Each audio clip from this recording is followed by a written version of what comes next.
Maganda sana to panoorin ng mga mag-asawa, kahit mag-boyfriends. Ako marami akong natutunan dito.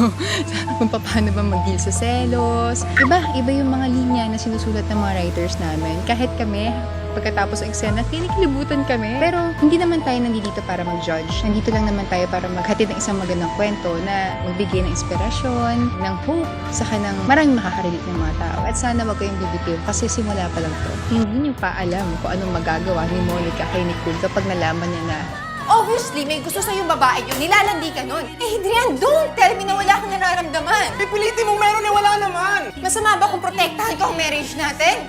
maraming salamat ho sa lahat ho ng sumuporta, kumapit at nakarelate sa kwento ng Monica, Nicole at ni Adrian. At sana patuloy niyo pong suportahan ng The Legal Wife. Huwag ko kayong bibitiw kasi simula pa lang to. Dahil nga dito sa The Legal Wife, every night is an affair.